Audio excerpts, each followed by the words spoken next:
வணக்கம். சென்னை உள்ளிட்ட 7 மாவட்டங்களில் மழை தொடரும் என வானிலை ஆய்வு மையம் அறிவித்திருக்கிறது.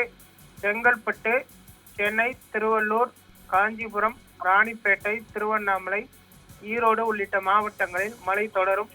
வங்கக்கடலில் நிலவிய டிட்வா புயல் ஆழ்ந்த காற்றழுத்த தாழ்வு மண்டலமாக வலுவிழந்து 5 கிலோமீட்டர் வேகத்தில் நகர்கிறது. இதனால் சென்னை உள்ளிட்ட 7 மாவட்டங்களிலும் இன்றும் மழை தொடரும் என்றும் அறிவிக்கப்பட்டிருக்கிறது.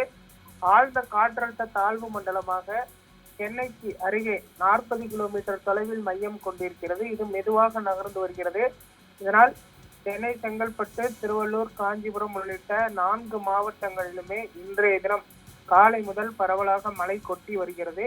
திருவள்ளூர் மாவட்டத்தை பொறுத்தவரை பொன்னேரி, ஆவடி, செங்குன்றம் உள்ளிட்ட பகுதிகளில் கனமழை பெய்து வருவதனால் இந்த பகுதிகளில் பொதுமக்களின் இயல்பு வாழ்க்கை பாதிக்கப்பட்டிருக்கிறது. சென்னை, செங்கல்பட்டு, திருவள்ளூர் உள்ளிட்ட மாவட்டங்களில் நாளை மற்றும் நாளை மறுதினம் உள்ளிட்ட 2 தினங்களில் லேசானது முதல் கனமழை வரை பெய்யலாம் என்றும் எதிர்பார்க்கப்படுகிறது. ஒரு சில இடங்களில் கனமழையும் ஓரிரு இடங்களில் மிதமான மழையும் பெய்வதற்கு வாய்ப்பு இருப்பதாக சென்னை வானிலை ஆய்வு மையம் சார்பில் தெரிவிக்கப்பட்டிருக்கிறது.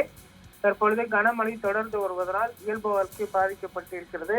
இன்றைய தினம் பள்ளி மற்றும் கல்லூரிகளுக்கு விடுமுறை ஏற்கனவே அளித்திருக்க வேண்டும் என்றும் பெற்றோர்கள் தரப்பிலும் கோரிக்கை விடுக்கப்பட்டிருந்த நிலையில் இன்று விடுமுறையானது அறிவிக்கப்படவில்லை. தற்பொழுது தனியார் பள்ளிகள் அவர்களுடைய குழந்தைகளை உடனடியாக கூட்டு சொல்லும்படி குறுஞ்செய்தி வாயிலாக அவர்கள் செய்திகளையும் அனுப்பி வருகிறார்கள். நாளையும் மழை தொடரும் என்பதனால் அதற்கேற்ற முன்னெச்சரிக்கை நடவடிக்கைகளை மேற்கொள்ள தற்பொழுதே வானிலை ஆய்வு மையம் சார்பில் மாவட்ட நிர்வாகங்களுக்கு எச்சரிக்கையானது கொடுக்கப்பட்டிருக்கிறது.